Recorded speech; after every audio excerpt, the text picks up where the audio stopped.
y'all, Dixie here. Today I want to talk to you about the desert section of the Pacific Crest Trail. I feel like a lot of people shy away from the PCT because of the desert portion. So I just want to share some of the things that worked for me and my fellow hikers that helped us whoop the desert section successfully. The desert spans from Campo, California, which is the southern terminus of the PCT, and goes all the way up to Kennedy Meadows, which is more or less like the entryway into the Sierra Nevada. So the desert is 700 miles long, which is a significant chunk of the trail, which is 2,650 miles. The longest stretch that I was in the desert without going into town was about 5 days. Now, of course, everyone's hiking mileage is going to be a little different, but 5 to 7 days is probably the longest stretch that you'll be out there without hitting a town to resupply. I think one of the best ways to ensure that you'll be successful hiking through the desert is to have the proper clothing and gear. If you want to see the exact gear that I carried in the desert section, in the details of this video, the show more below, if you click that, it'll have my gear list for the desert section, and anything else that I mention in this video as far as gear goes that is not on my personal list, I'll go ahead and put a link to that also. For clothing, most people wear long sleeve shirts and pants, and I know what you're thinking, it's gonna be hot in the desert, don't I want to wear a tank top and shorts? You can, but really you want something that will protect you from the sun. So I wore a PFG shirt. It's like a fishing shirt. It's got good ventilation in it. You could roll the sleeves up, you could button it down, and a lot of people will wear like conversion pants, so you can zip off the bottoms and turn them into shorts if you want to. The main thing is you want to be protected from the sun, and long sleeve clothing and long pants is a good way to do it. Yes, the desert is going to be hot, but it's not that humid, down south, clothes sticking to you because you're just existing hot. It's not like the Appalachian Trail. So if you've been out there or hiked out there, it's not the same kind of heat in the desert. I did wear shorts, but I applied an excessive amount of sunscreen onto my legs a lot, and onto my face and my neck. That was kind of like in my morning ritual. I'd wake up and put sunscreen on. I started out using 50 SPF and eventually went down to 30. And then didn't use quite as much of it once my skin got like a base tan. Not saying that's the safest thing. You should probably use sunscreen every day if you're gonna be out in the sun, but as far as sunburns go, I just made sure at the beginning to really coat that stuff on. A lot of people wear large brimmed hats to help give their face and neck and everything more shade, more coverage. They cover more than like a baseball cap, because with a baseball cap your neck's gonna get burnt to a crisp. I can't stand wearing hats though. They just make me feel hotter and sweaty and just gross. So I went with an umbrella. An umbrella is gonna be heavier, but my umbrella was 8 ounces and totally worth it. It was made out of like a reflective material on top, and it gave me instant shade whenever I wanted it. So if I was just burning up and I needed to sit down and take a break, I didn't have to keep pushing to try to find shade. I could just like literally sit down and kind of cover up with my umbrella. It wasn't, as good as shade from a tree, but when you just needed to take a break, it was good to have. Also, I didn't feel like I had to drink as much. I just, didn't have that constant heat on me as much as you do if you just have long sleeves and a hat on. So it kind of was like walking under shade all the time and made me drink less. I was still staying hydrated, but I'm just saying I wasn't as hot.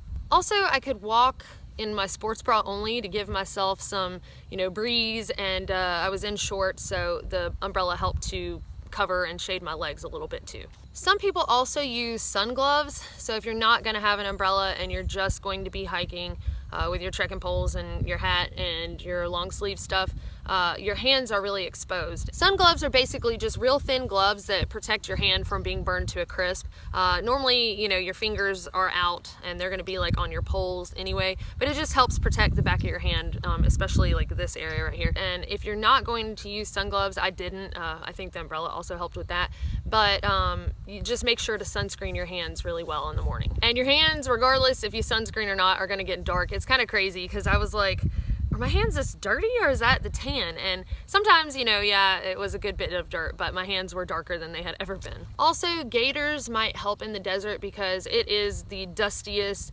grittiest, area that you're going to go through because of all of the sand. So to prevent sand from kicking up into your shoes and, being like sandpaper on your feet and causing blisters, you can wear gaiters to help prevent that. I think how much dirt and debris gets thrown up into your shoes is dependent a lot on how you walk. I didn't really notice a big difference when I used gaiters, but some people do, so it's worth a shot if you are worried about getting blisters, and you do think that you find yourself, you know, dumping your shoes out a lot while you're hiking. So because the desert is always hot and it never rains, you won't need any, you know, like cold weather or rain gear, right?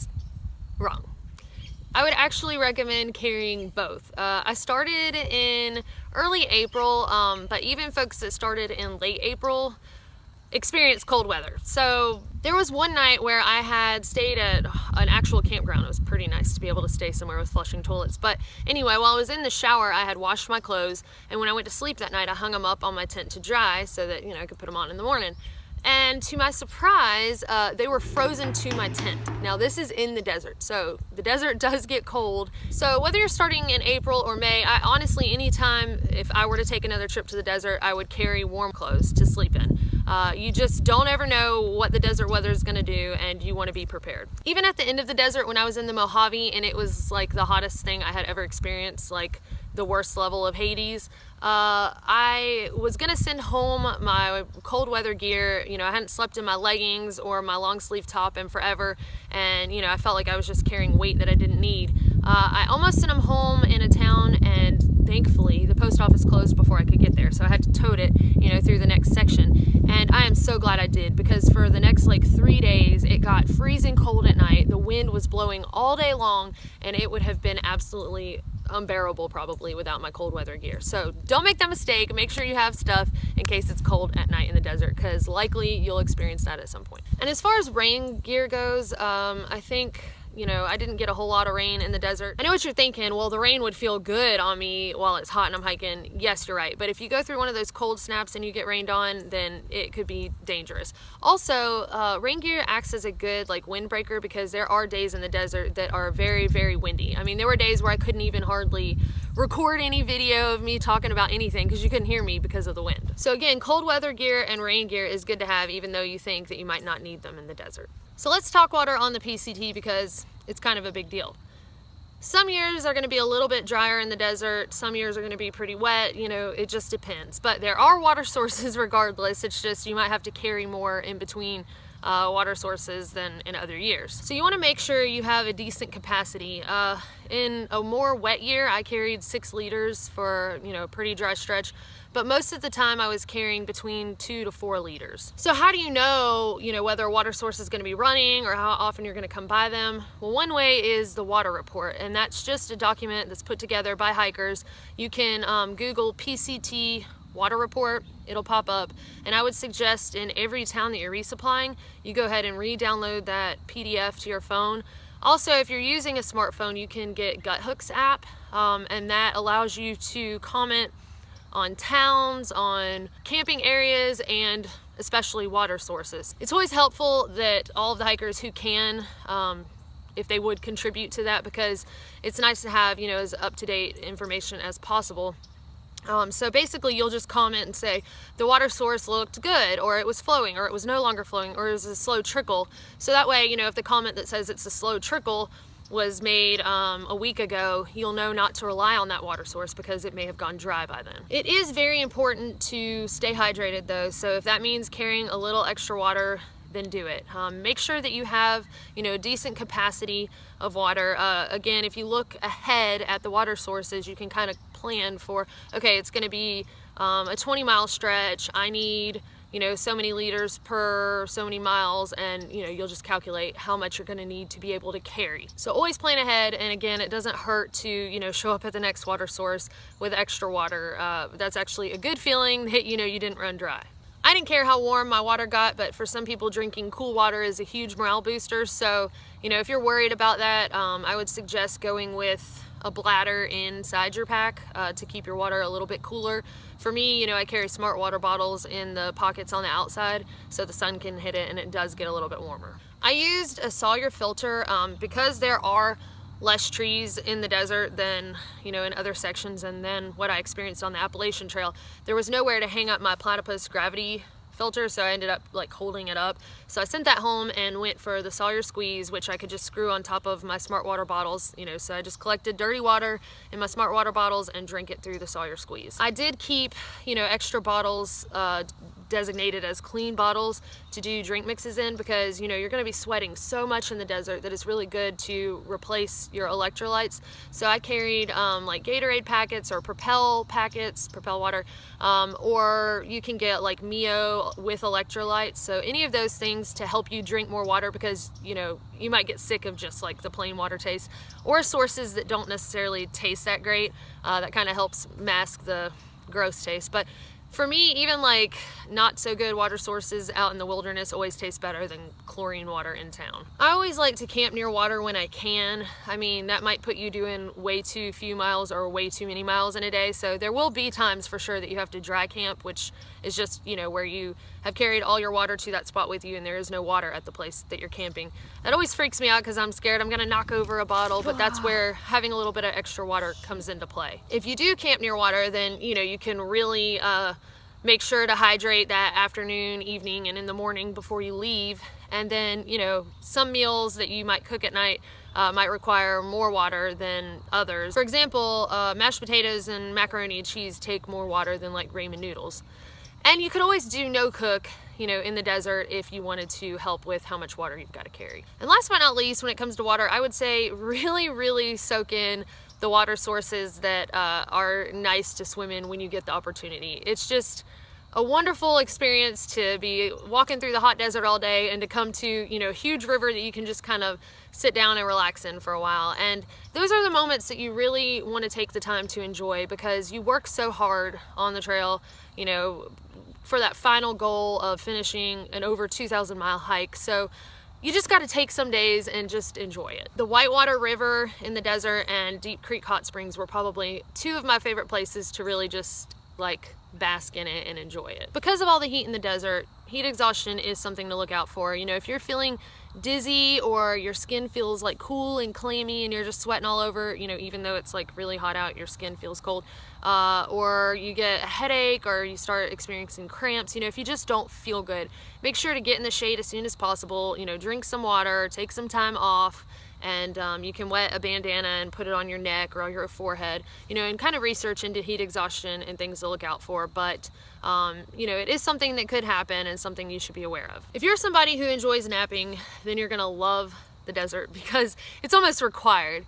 At some point, the desert gets so unbearably hot that you've got to stop and take a siesta. I mean, it's like almost, even with the umbrella and a lot of water and everything, it's just dangerous to continue to hike through the heat of the day. There were times by 11 and definitely by noon that I had stopped, you know, for the hottest part of the day, and sometimes it was anywhere from 4 to 8 hours that I would just have to like sit and, you know, wait for it to cool off enough to start hiking again. But everybody will be doing this. You'll see, you know, folks gathered up in the shade and especially near water sources, just kind of waiting out the heat of the day. And then, you know, once it cools off a little bit, then, you know, you can continue to hike even sometimes into the night if you choose to. And, you know, you've got a certain goal mileage in mind. But I look back, and even though the bugs sometimes were pestering the crap out of me and, you know, it was so hot even in the shade, the siestas were some of my most memorable times. And when are you required in life other than in, like, you know, preschool to take a nap? So just enjoy it while you can. But like I said, you know, night hiking might be something you decide to do,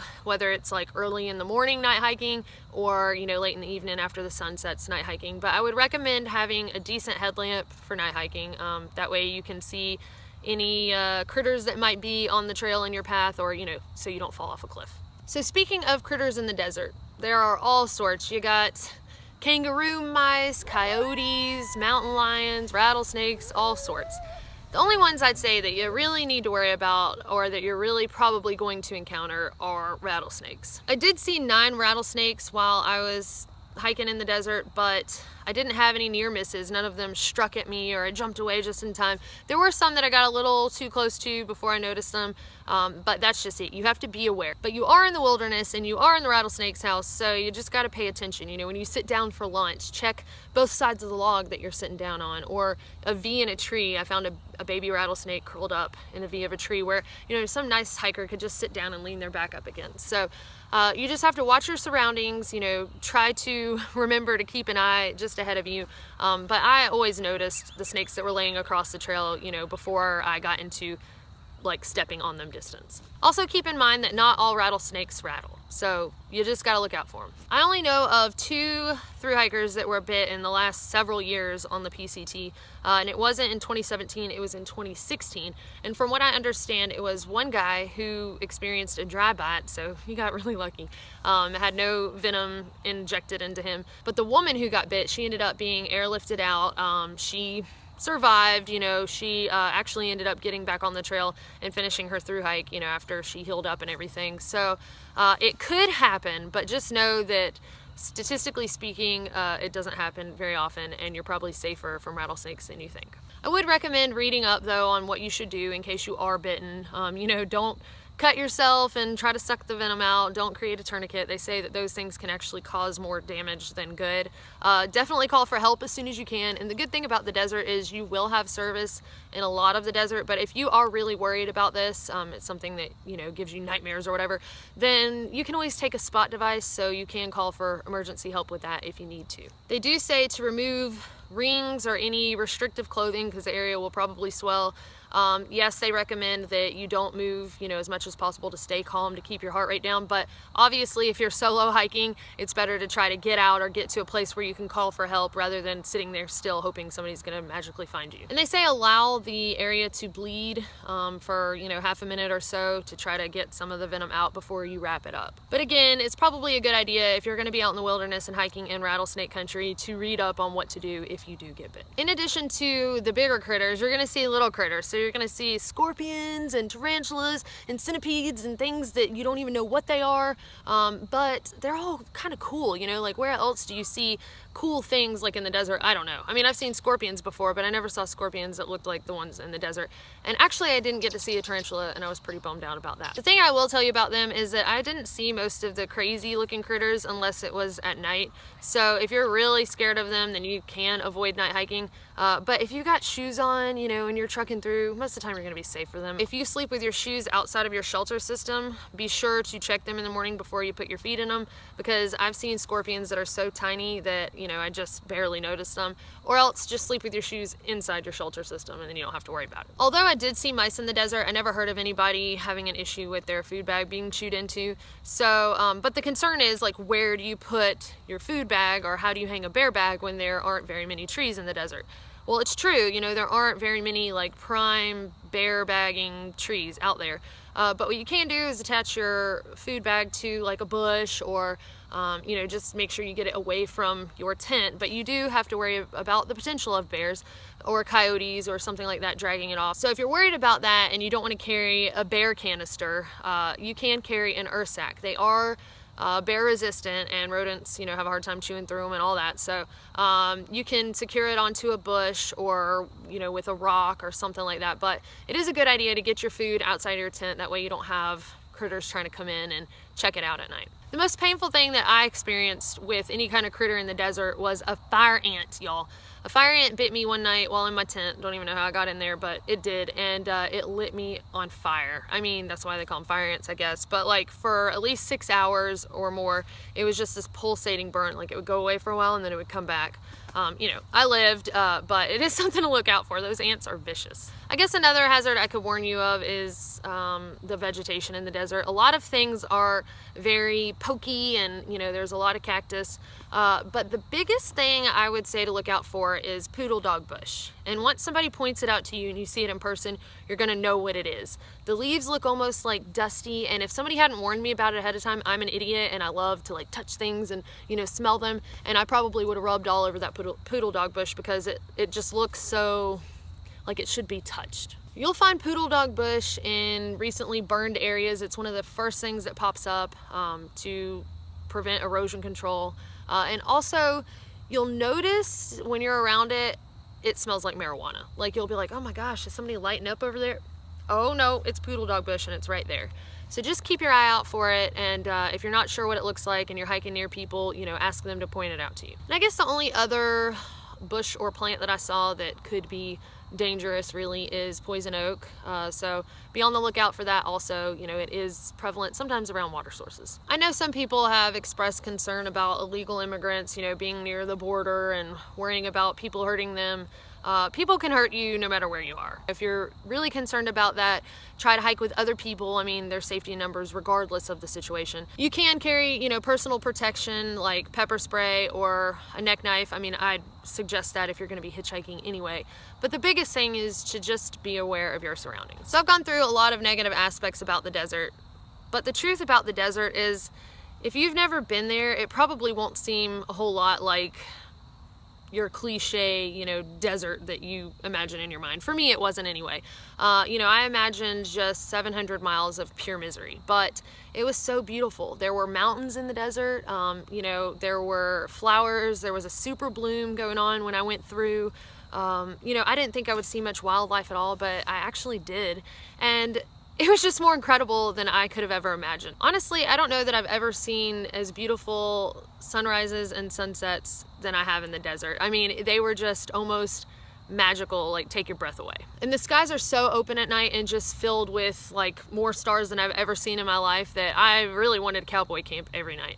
I didn't cowboy camp every night. I did, you know, finally start to. I was worried about rattlesnakes and the critters and all of that, but I finally got over it. Chances are you will too, but cowboy camping in the desert is just magical. I mean, I remember waking up in the middle of the night and I would just look around and just like take it all in and smile, you know, and then finally go back to sleep. But if you're gonna cowboy camp on the PCT, I would say that you probably won't find better stars than in the desert. Except for that time that I saw the northern lights in Washington. That was pretty cool. If you are one of those people who is avoiding the PCT because of the desert, you're really missing out on an experience that you might not ever have anywhere else. And isn't there something to be said for being outside of your comfort zone? I mean, I feel like that's what adventure is all about. So to boil it all down, if you prepare yourself for the desert, I think that it's definitely doable. It's not something to shy away from. But really, the thing that any challenge comes down to is grit. You know, if you prepare yourself for it, it's just a matter of getting out there and being determined that you're going to do it, and you know, you're not going to let it stop you because of fear. So just be prepared, know what you're getting yourself into, and there shouldn't be any reason why you can't tackle it. I hope that this was helpful. If you have any questions about my experience in the desert that I didn't cover in this video, then just let me know and I'll be happy to get to those. I just want to remind y'all, if you like the work I do here and you'd like to support these videos and this channel continuing and my CDT hike next year, then the easiest way to do that is to shop through DixieAZ.com when you're going to do your online shopping at Amazon. Just go to DixieAZ.com and it'll give you my affiliate link that redirects you to Amazon, and you do your shopping like normal. And with that, we will see y'all next time.